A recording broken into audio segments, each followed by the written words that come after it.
Et quand la tristesse arrive, je sais tu es là, toujours près de moi. Bon samedi, bienvenue à votre émission La Victoire de l'amour. J'espère que vous allez bien ce matin, qu'on se prépare à vivre une belle fin de semaine. Mais pour bien la commencer, on va la commencer avec un petit déjeuner spirituel avec notre petite sœur sourire à nous, sœur Angèle.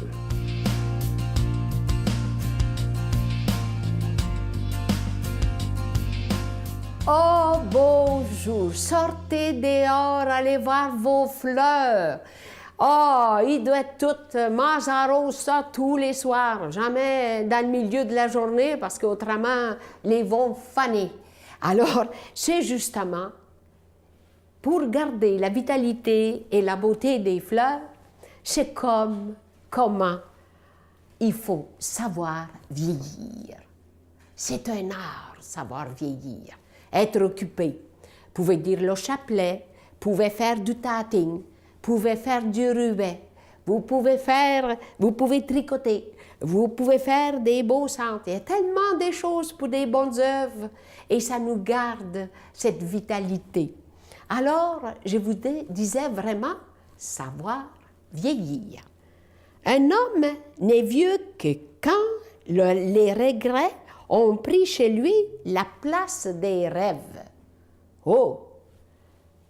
Ce qui vieillit, c'est l'égoïsme, l'inutilité voulue, la nuit. C'est le vide de la vie.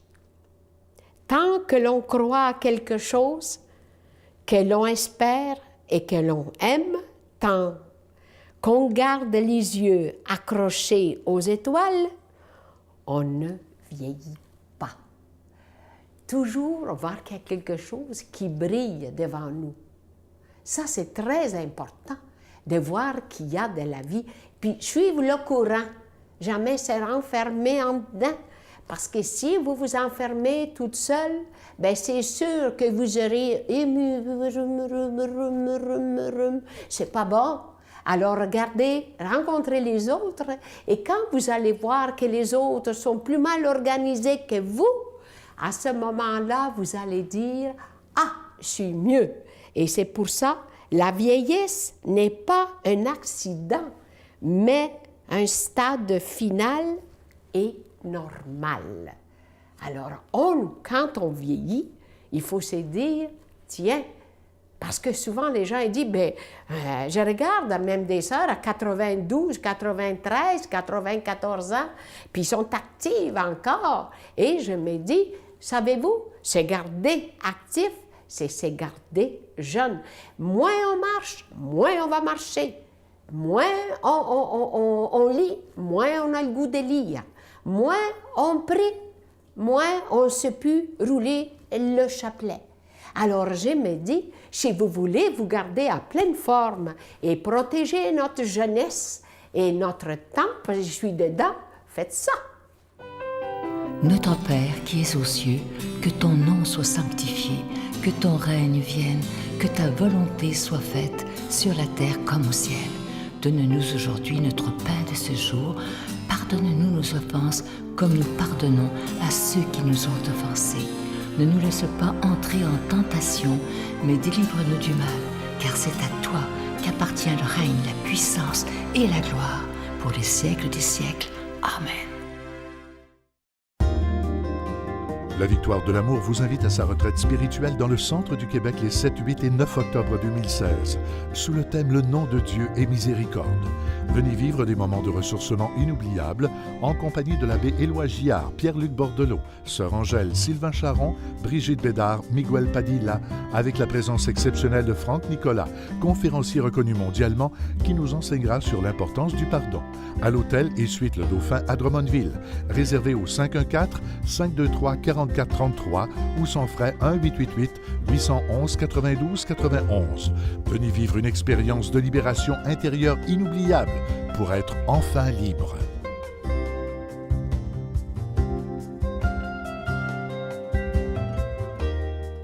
C'est avec beaucoup de joie que je vous présente ce beau cadeau du mois dont on est très fiers d'ailleurs. On le fait faire sur mesure pour la Victoire de l'amour. Vous ne le trouverez jamais dans aucun magasin. Vous le voyez à l'écran, il s'agit du pendentif de l'ange gardien. Il est beau, pas à peu près, je peux vous dire, orné de 4 belles petites croix et aussi de l'ange qui est orné de petits zircons. Évidemment, ce pendentif, il est déjà béni et ça se donne extrêmement bien en cadeau.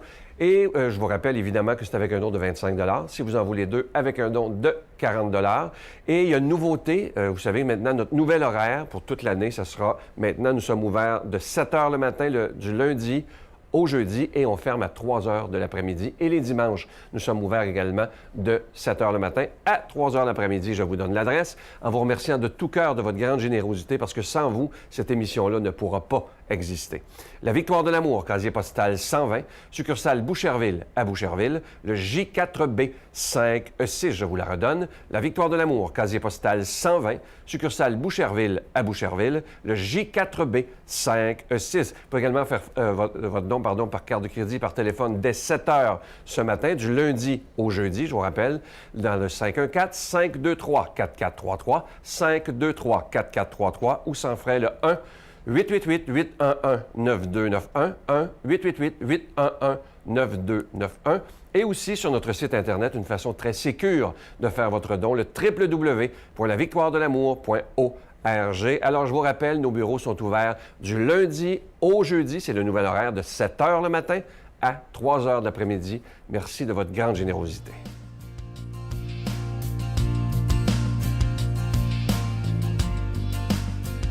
Mon Dieu, donnez-moi la sérénité d'accepter les choses que je ne peux changer, le courage de changer les choses que je peux et la sagesse d'en connaître la différence. Amen. Aujourd'hui, la parole de Dieu est proclamée par quelqu'un que j'apprécie énormément. J'aime l'appeler le prêtre au cœur de tendresse. Il est tellement doux. Il s'agit du Père Jean. Imaginez qu'il a été aumônier de prison pendant 38 ans à la prison de Bordeaux.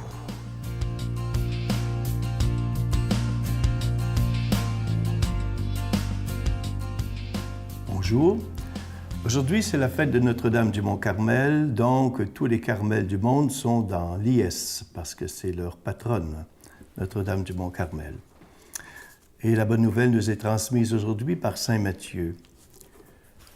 Les pharisiens se réunirent contre Jésus pour voir comment le faire périr. Jésus, l'ayant appris, quitta cet endroit. Beaucoup de gens le suivaient et il les guérit tous. Mais Jésus leur défendit vivement de le faire connaître. Ainsi devait s'accomplir la parole prononcée par le prophète Isaïe. « Voici mon serviteur que j'ai choisi, mon bien-aimé, en qui j'ai mis toute ma joie. Je ferai reposer sur lui mon esprit, aux nations il fera connaître le jugement. Il ne protestera pas, il ne criera pas, on n'entendra pas sa voix sur les places publiques. Il n'écrasera pas le roseau froissé. Il n'éteindra pas la mèche qui faiblit jusqu'à ce qu'il ait triomphé du jugement. Les nations païennes mettent leur espoir en son nom. Acclamons la parole de Dieu. Il faut replacer ce texte dans son contexte, c'est-à-dire que peu avant, Jésus a guéri un paralytique le jour du sabbat. Scandale pour les pharisiens, il va contre la loi qui interdit de faire quoi que ce soit le jour du sabbat. Jésus leur répondra en disant « Le sabbat est fait pour l'homme et non pas l'homme pour l'abat. » Donc, Jésus fait passer la miséricorde et la compassion avant le légalisme. Et l'Évangile nous dit que Jésus guérissait les malades qui venaient vers lui. Jésus réalise en faisant ces miracles ce texte d'Isaïe. « Voici mon serviteur que j'ai choisi, mon bien-aimé en qui j'ai mis toute ma joie. » Et si vous vous rappelez bien, pour ceux qui lisent les évangiles, au baptême de Jésus, la voix se fit entendre, la voix du Père en disant « Celui-ci est mon Fils bien-aimé, en qui j'ai mis tout mon amour. » Vous savez, mes amis, Jésus est le vrai serviteur de Dieu, mais aussi le bien-aimé de Dieu. Est-ce qu'on réalise qu'à notre baptême, qu'à notre baptême, le Père nous dit à chacun et chacune, lorsqu'on a été baptisé ou lorsqu'un adulte est baptisé ou un enfant est baptisé, il dit ceci, « Tu es mon fils, ma fille bien-aimée, en toi j'ai mis tout mon amour. » Et Saint Jean dira, « Dès aujourd'hui, nous sommes enfants de Dieu. Nous sommes confirmés enfants de Dieu par notre baptême. » Et lorsque le prêtre, le diacre ou la religieuse ou le laïc qui fait un baptême fait une onction sur le front avec le Saint-Crème, il dit « Tu es membre du corps du Christ, prophète pour témoigner du Christ, prêtre pour t'offrir comme le Christ, prophète pour témoigner du Christ, roi ou reine pour servir comme le Christ. » Mes amis, nous sommes aimés d'un amour fou de Dieu. Du même amour que le Père aime son Fils Jésus, nous sommes aimés de cet amour-là. Oui, Jésus est le Seigneur de la compassion, comme il l'a été pour les gens de son temps avec les malades. Et le texte dit bien qu'il n'écrase pas le roseau froissé et n'éteint pas la mèche qui faiblit. Jésus n'écrase personne. Il est la lumière, il est la vie.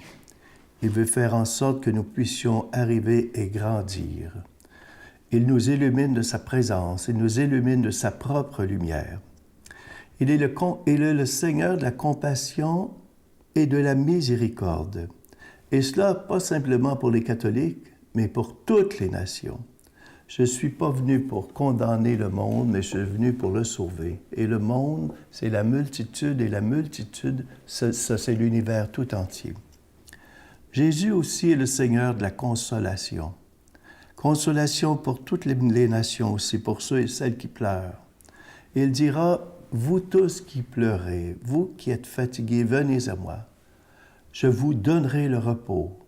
Je vous procurerai la paix, parce que je suis doux et humble de cœur. » Donc, il nous demande, à notre tour, chacun et chacune, d'arriver à avoir cette douceur, cette tendresse, cette humilité du cœur, en épousant son cœur, en épousant son humilité, en faisant en sorte que nous devenions amour dans son amour.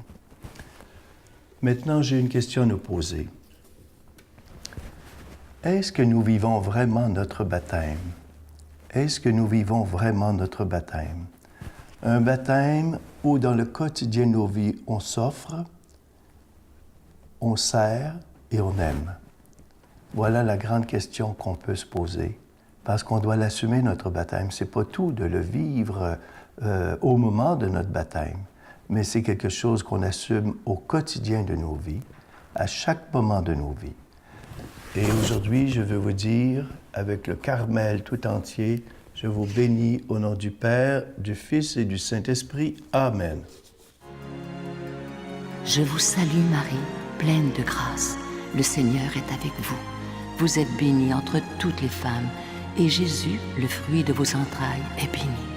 Sainte Marie, Mère de Dieu, priez pour nous pauvres pécheurs, maintenant et à l'heure de notre mort. Amen.